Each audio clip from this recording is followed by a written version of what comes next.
Instagram అలా సరదాగా scroll చేస్తుంటే ఏం లేదు కాకినాడలో చాలా ఫేమస్ అయిన చిట్టి దోసలనమాట. రూ. 10కి 3 దోసలు. మీలో ఎవరికైనా తెలుసా ఆ దోసలేంటా అనేది? ఎప్పుడు చూడలేదు. ఏంటి స్పెషాలిటీ అని చెప్పైతే వెళ్ళడానికైతే మేము బయలుదేరాము. నేను, మా సిస్టర్, మా ఫ్యామిలీ, మా హస్బెండ్‌తో. ఇదిగో చూడండి సండే మార్కెట్. ఇదే సండే మార్కెట్. కాకినాడలో చాలా ఫేమస్. యాక్చువల్‌గా ఈ టైంకి అయిపోవాలి మార్కెటు. ఇంక మా హస్బెండ్ ఇయర్ ఫోన్స్ తీసుకుందాం అని చెప్పేసి ఆగారు. ఈ రియల్‌మీ ఇయర్ బడ్స్ అయితే ఉన్నాయి గదా! ఇవైతే మాకు రూ. 250కి ఇచ్చేస్తానని చెప్పారండి. చకచక ఫ్రంట్, బ్యాక్ అయితే చెక్ చేసేసారు. తర్వాత ఎందుకో డమ్మీ అని అనిపించిందంట అందుకే తీసుకోలేదు.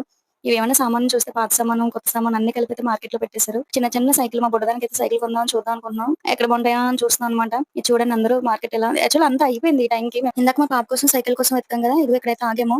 అన్నీ చూసాము. ఇదెందుకు మాకు అనిపించింది అంటే హ్యాండిల్ ఉంది గదా! తర్వాత పక్కన సపోర్ట్స్ కూడా ఉన్నాయి. కాకపోతే ఫ్రంట్ బెల్ట్ గాని ఏం లేదు. సర్లే ఇంక ప్రైస్ కూడా ఎక్కువ చెప్పారు. ఇంకెందుకని చెప్పైతే తీసుకోలేదు.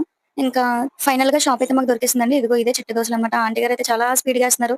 చూసారా చాలా మంది జనమైతే స్టాక్‌లో ఉన్నారనమాట. అలా లైన్‌లో నుంచొని ఉన్నారు. మేమెళ్తే మాకు 1 అవర్ అన్నా పట్టిందేమో మా ప్లేట్‌లో ఈ దోస రాడానికి.